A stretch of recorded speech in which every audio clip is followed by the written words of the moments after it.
হঠাৎ করে বাড়িতে কোনো বন্ধু বান্ধব বা গেস্ট চলে এলে আমরা বাড়িতে থাকা উপকরণ দিয়ে কিভাবে চটজলদি তাদের আপ্যায়ন করে নিতে পারি বা একটু মিষ্টি মুখ করাতে পারি সে কথা মাথায় রেখেই আজকের আমার এই রেসিপি। নমস্কার, আমি মাধবী, আপনারা এখন দেখছেন রান্না ভালোবাসি। আজকে আমাদের রেসিপিতে থাকছে সুজির মালাই কেক। এই সুজির মালাই কেক বানানোর জন্য প্রথমে আমি একটা মিক্সিং বোল নিয়ে নেব। সেই বোলের মধ্যে নিয়ে নেব সুজি। এই যে এই বাটির এক বাটির থেকে কিছুটা কম পরিমাণে আমি সুজি নিয়েছি। আর চিনি নিয়েছি, দেখুন 3 চামচ চিনি নিয়েছি। এখানে খুব বেশি মিষ্টি দেব না, কারণ মালাই যখন বানাবো তখন আবার মিষ্টি দেব। তারপর দিয়ে দিলাম বেকিং পাউডার দিলাম ওই চামচের হাফ চামচের থেকেও একটু কম দিয়েছি। আর 1 চিমটি নুন দিয়ে দিলাম। দিয়ে সেগুলো ভালো করে এইভাবে মিশিয়ে নেবেন। মিশিয়ে নেওয়ার পর তারপর এখানে ঈষৎ উষ্ণ দুধ দিয়ে এটা ভিজিয়ে কিছুক্ষণ রেখে দেব এই সুজিটা। তাতে সুজি বেশ নরম হয়ে যাবে আর দুধ টেনে নিয়ে বেশ সুন্দর একটা ব্যাটার বানানোর উপযুক্ত হয়ে যাবে। এখানে একসাথে বেশি দুধ দিয়ে দেবেন না, অল্প অল্প করে দেবেন। একসাথে দিয়ে দিলে খুব বেশি হয়ে যাবে, সেই জন্য বলছি। আর দুধটা অবশ্যই ঈষৎ উষ্ণ নেবেন, খুব বেশি গরম নেবেন না, ঈষৎ উষ্ণ দিয়ে এই যে দেখুন খুব ভালো করে ফেটিয়ে নিতে হবে। ভালো করে যখন ফেটানো হয়ে গেছে তখন এটা ঢেকে রেখে দেব 15 মিনিট। তাতে সুজিগুলো নরম হয়ে যাবে আর খুব সুন্দর সেট হয়ে যাবে। 15 মিনিট পর দেখুন সুজিগুলো একদম নরম হয়ে গেছে আর এটা বেশ আরও দুধটা টেনে নিয়ে একটু ঘন হয়ে গেছে। এখানে আরও একটু দুধ দিতে হবে, কিন্তু তার আগে আমি এটা খুব ভালো করে ফেটিয়ে নেব আর যা কিছু দেওয়ার সেগুলো দিয়ে দেব।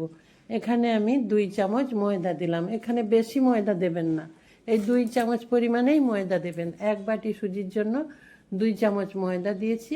আর এখানে 3 চামচ মিল্ক পাউডার দিয়ে দিয়েছি। দেখুন, দিয়ে ভালো করে মিশিয়ে নিচ্ছি।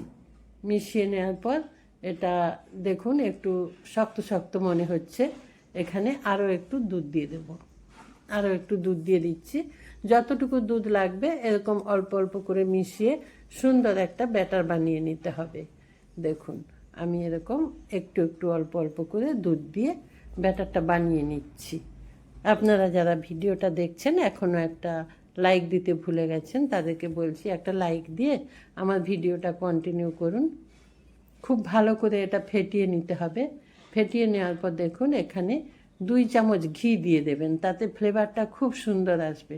মালাই কেকের ফ্লেভার যত সুন্দর আসবে তত বেশি খেতে ভালো লাগবে। এই যে ঘিটা আবার খুব সুন্দর করে মিশিয়ে নিতে হবে বেশ ভালো করে। এটা ঘি তো মিশতে সময় লাগে, সেই জন্য একটু সময় নিয়ে এভাবে ফেটিয়ে নিয়ে ঘি ভালো করে মিশিয়ে নেবেন। মিশিয়ে নেওয়া হয়ে গেছে। এখন দেখুন একটা পাত্র নিয়ে নেব, যেই পাত্রে আমি কেকটা বানাবো সেই পাত্রে অল্প একটু সাদা তেল দিয়ে দিলাম। দিয়ে ব্রাশ দিয়ে পুরো পাত্রের মধ্যে এই তেলটা মেখে নিলাম ভালো। আর আমি একটা বাটার পেপার আগে থেকেই গোল করে কেটে রেখেছি। এই পাত্রের তলাটা যেরকম গোল, যেই সাইজের ওরকম ঠিক গোল করে কেটে রেখে দিয়েছি। এখন ওটা এই পাত্রের মধ্যে দিয়ে দেব। এইভাবে বাটার পেপারটা দিয়ে দেব, তাতে কেকটা খুব সহজেই উঠে আসবে। এই যে দেখুন ব্যাটারের ঘনত্বটা ঠিক এই রকম হবে। এখন পুরো ব্যাটার ওই পাত্রের মধ্যে ঢেলে দিলাম। তারপর পাত্রটা একটু এইভাবে ট্যাপ করে নেবেন, তাতে খুব সুন্দরভাবে ব্যাটার সেট হয়ে যাবে। তারপর দেখুন এদিকে একটা কড়াই বসিয়েছি উনুনে। কড়াইটা আমি আগে থেকেই গরম করে নিয়েছি। এখন কড়াইয়ের উপর একটা কাগজ দিয়ে দেব। এই রেসিপি আপনি কড়াইয়ের মধ্যে জল দিয়েও স্টিমে করে নিতে পারেন, তাতে আরও হয়তো কালারটা ভালো আসবে, সাদা হবে। আমি এইভাবে করলাম। কাগজের ওপর একটা স্ট্যান্ড দিয়েছি, স্ট্যান্ডের ওপর ওই ব্যাটারের পাত্র বসিয়ে দিয়েছি। এদিকে আমি মালাইটা রেডি করে নেব। এখানে 500 ml দুধ নিয়েছি। এই দুধ ফুটিয়ে আমি কমিয়ে নেব, একটু ঘন করে নেব দুধটা। তার জন্য এখন দুধটা অনবরত নাড়াতে থাকবো। এটা অনবরত নাড়াবেন, না হলে ওপর থেকে সর পড়ে যাবে। সেই এখন আমি এখানে 2 চামচ চিনি দিয়ে দেব। এখানে বেশি চিনি দেব না, কারণ ব্যাটার বানানোর সময় সুজির মধ্যে আমি চিনি দিয়েছি। খুব বেশি তীক্ষ্ণ মিষ্টি করব না, আপনারা চাইলে একটু মিষ্টিটা বাড়িয়ে নিতে পারেন। এইভাবে নাড়াতে থাকবেন, নাড়াতে নাড়াতেই দুধটা কমে আসবে। সুন্দর একটা রেসিপি। আপনারা যারা দেখছেন তাদেরকে বলছি, চ্যানেলটা যদি এখনও সাবস্ক্রাইব না করে থাকেন তাহলে চ্যানেলটা সাবস্ক্রাইব করে আমার পাশে থাকবেন আর আমাকে রান্না করার আরও উৎসাহ দেবেন। আর যদি ভালো লাগে আমার এই সুন্দর সুন্দর রেসিপি আরও দেখার জন্য আপনি পাশে থাকা বেল আইকনটা প্রেস করে দেবেন, তাতে আমার রান্নার সমস্ত নোটিফিকেশান আপনি পেয়ে যাবেন। এখানে 3 চামচ মিল্ক পাউডার দিয়ে দিয়েছি, দিয়ে ভালো করে মিশিয়ে নিচ্ছি, তাতে দুধটা আরও ঘন হয়ে যাবে আর খেতেও ভালো লাগবে। এখানে আমি দিয়ে দিলাম এলাচের গুঁড়ো। এখানে জাফরান দিতে পারেন কিংবা অল্প একটু ইয়েলো কালারের ফুড কালার দিতে পারেন। কেশর দিলেও বেশ ইয়েলো একটা কালার আসবে, কিন্তু আমি আজ ওসব কিছুই দিলাম না। এখন ভালো করে দুধটা ঘন করে নিয়েছি। আর এদিকে দেখুন 15 মিনিট রেখেছিলাম, এটা বেশ সুন্দরভাবে রেডি হয়ে গেছে। এই যে আমি একটা কাঠি দিয়ে দেখলাম, কাঠির মুখটা যখন দেখবেন পরিষ্কার, তখন কিছু লেগে নেই, তখন জানবেন এটা হয়ে গেছে। ওটা হয়ে গেছে। আমি গ্যাস অফ করে রেখে দিয়েছিলাম ঢেকে কিছুক্ষণ। তারপর এটা নামিয়ে ঠান্ডা করে নেব। নামিয়ে নিচ্ছি, নামিয়ে এখন ওটা ঠান্ডা হতে দেব। তারপর যখন ঠান্ডা হয়ে যাবে ওটাকে ডিমোল্ড করে নিতে হবে। দেখুন এইভাবে একটা ছুরি নেব, ছুরি দিয়ে এই ধারগুলো একটু এইভাবে ছাড়িয়ে নেব, কিন্তু ধারটা অটোমেটিক দেখুন আমার ছেড়ে এসেছে, তবু একটু আমি ছুরি দিয়ে ছাড়িয়ে দিলাম। তারপর এই যে এইভাবে উল্টে দিলেই ওটা ডিমোল্ড হয়ে যাবে। তারপর বাটার পেপার এইভাবে তুলে ফেলে দেব।